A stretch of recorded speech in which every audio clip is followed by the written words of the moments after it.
kita sedang dalam kondisi sendiri, butuh teman curhat, Allah sebaik-baik tempat curhat. Butuh pertolongan, Allah sebaik-baik penolong. Butuh kebaikan, Allah memiliki segala kebaikan. Butuh jalan keluar, Allah lah yang satu-satunya yang punya jalan keluar dari semua kebuntuan hidup kita. Makin banyak masalah, makin dekat sama Allah. Enggak apa-apa kalau kita ngerasa, saya mah enggak pede dekat sama Allah. Kenapa? Saya banyak dosa. Kalau gitu dekat sama Allah sebagai pendosa. Gimana dekat sama Allah sebagai pendosa? Tadi, Rabbi zalamtu nafsi faghfirli. Ya Rabbi, saya menzalimi diri saya sendiri, maka ampunkanlah dosa saya. Deketin Allah dengan minta ampun. Enggak pede datang ke Allah. Kenapa? Soalnya takut ngecewain Allah. Kan kita udah minta nanti Allah ngasih. Udah gitu namanya manusia kadang-kadang kalau udah selesai dari masalah balik lagi dia. Jauh lagi dari Allah, lalai lagi, dosa lagi, kan suka gitu. Karena kita masih kayak ragu sama kemampuan kita. Saya bisa gak ya istiqomah? Saya bisa gak ya taubatan nasuha? Daripada nanti saya udah minta sama Allah, Allah tahu banget kalau saya tuh masih labil, kan gak enak. Udah gak apa-apa. Kita berbuat dosa, datang lagi sama Allah. Dosa lagi, datang lagi sama Allah.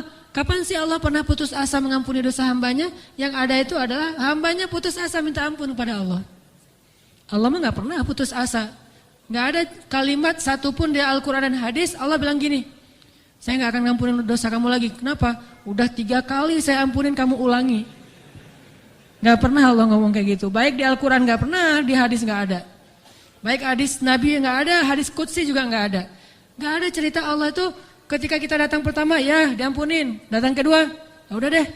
Datang ketiga, ini terakhir ya. Allah gak pernah ngomong gitu kan.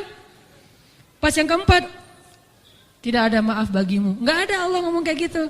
Selalu, wahai hambaku, Qul ya ibadiyalladzina asrafu ala anfusihim. Katakan kepada hambaku yang sudah banyak dosa dan menzalimi diri sendiri. Qul ya ibadiyalladzina asrafu ala anfusihim. Allah tuh baik banget loh sama kita. Allah tahu kita banyak dosa, tapi Allah masih manggil kita tuh ibadi, hambaku gitu coba. Itu panggilan lembut loh dari Allah. Allah kalau kasar panggil nama, ya Hanan, itu kasar tuh. Tapi ya ayah abdi itu lembut. Sama kayak Aisyah kalau marah sama Rasulullah manggilnya Muhammad. Aisyah, ini kata Aisyah sendiri, Aisyah radhiyallahu anha. Jadi kalau Aisyah manggil Rasulullah, ya Rasulullah, itu lagi enak tuh perasaannya, lagi moodnya lagi enak. Tapi kalau ya Muhammad, itu lagi marah. Tapi Rasul dipanggil Muhammad biasa-biasa aja ya. Kita mah kalau dipanggil nama, wah istri celaka nih, durhaka segala macam, keluar dalil. Nabi aja yang punya dalil gak pernah ngeluarin, kita yang gak punya dalil suka ngeluarin, kan aneh tuh. Hadis itu ucapan siapa? Ucapan Nabi kan? Ucapan saya apa ucapan Nabi? Lalu kenapa saya lebih sering mengeluarkan hadis itu daripada Nabi? Kan aneh tuh.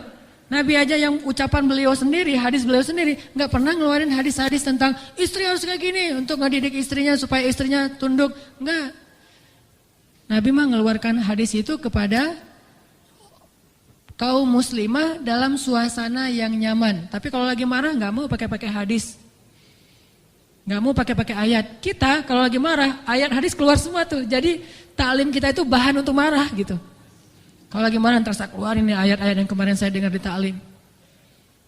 Allah tuh baik banget sama kita. Udah banyak dosa masih manggil abdi. Ibadi kalau yang banyak mah.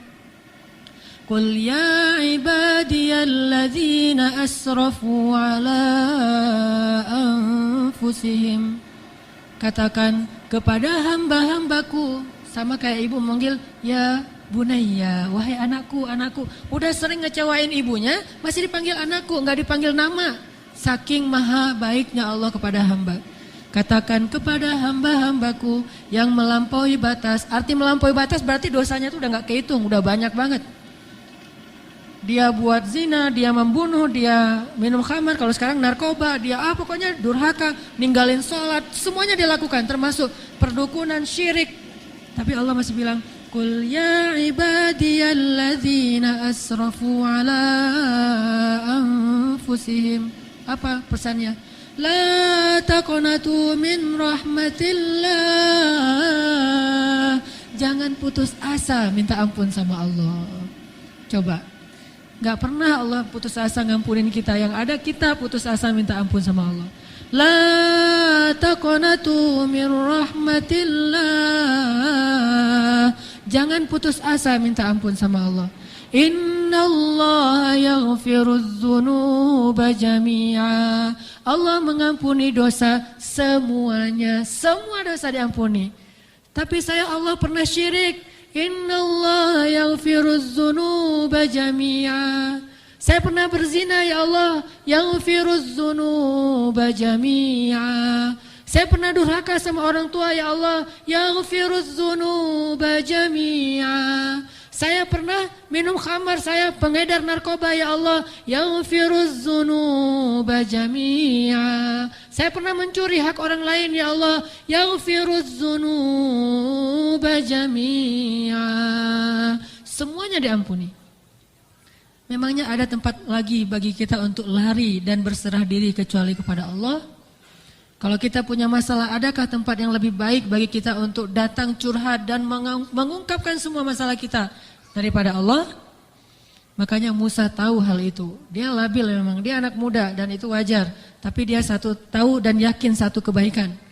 Bahwa selabil apapun, sebanyak apapun kesalahannya, dia selalu datang dan mengatakan, Rabbi. Lalu mengakui kesalahannya, zalamtu nafsi ya Rabbi. Salah lagi, bilang lagi, Rabbi zalamtu nafsi, ini gimana nih ya Allah, saya salah melulu. Salah lagi ya Allah, salah lagi deh. Salah lagi ya Allah, salah terus. Salah lagi ya Allah, tolong dong, saya pengen berubah. Terus aja gitu. Jangan datang kepada manusia, makin sering kita datang kepada manusia, kita makin rendah. Makin sering kita datang kepada Allah, kita makin tinggi. Datang lagi, gimana cara datangnya? Gak susah, datang sama Allah tuh gak perlu dicari.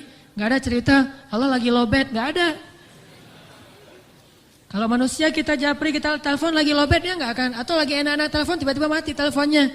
Gara-gara kita teleponnya pakai WhatsApp call. Jadi kalau ada masuk telepon yang keputus gitu kan ya, cari yang gratis. Kalau ke Allah mah gratis dan nggak akan keputus. Call Allah mah gratis, tinggal gini doang nih. Jadi teleponnya di telapak tangan kita ini adalah gadgetnya. Gini nih. Tekan nomornya gimana? Tekan nomornya itu tinggal ngomong, nggak perlu ditekan-tekan. Ngomong aja, Rabbi, udah langsung terhubung tuh, kan cepat banget. Kayak ada telepon gitu ya, nama istri saya Sarah, sekarang dia ada di atas. Saya kayak misalnya saya mau nelpon istri saya, terus saya nyalain handphone, Sarah, halo, dia manggil saya Albi, Albi itu artinya kekasihku. Albi gitu kan, ada nggak telepon kayak gitu, bisa nggak? Ada ya, cuma jarang saya juga nggak bisa nih, nggak tahu cara nyetelnya. Jadi kalau mau nelpon istri kita, istriku, langsung calling gitu, dan dia langsung ngangkat, nggak lama-lama, kita nunggu lama kok nggak diangkat-angkat, alasannya lagi, kenapa sih nggak diangkat-angkat? Maaf tadi lagi di kamar mandi, misalkan suka gitu tuh. Allah mah nggak ada cerita gituan, miss call 10, yang ke-11 baru diangkat, nggak ada tuh. Allah mah nggak ada miss call, nggak ada disconnect, nggak ada sinyal jelek, nggak ada habis pulsa, nggak ada kepotong sama call yang lebih berbayar mahal. Gak ada yang kayak gitu-gituan.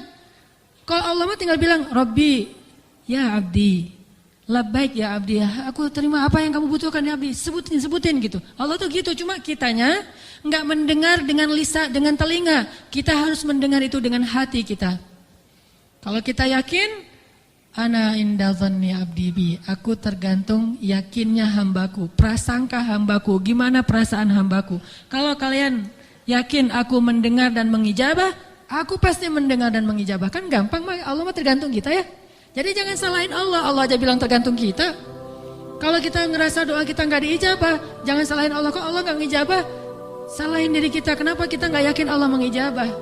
Yakin kok, kalau yakin ngapain dipertanyain. Kalau kita yakin jangan dipertanyakan. Karena Allah pasti tidak akan ngecewain hamba yang datang kepadanya.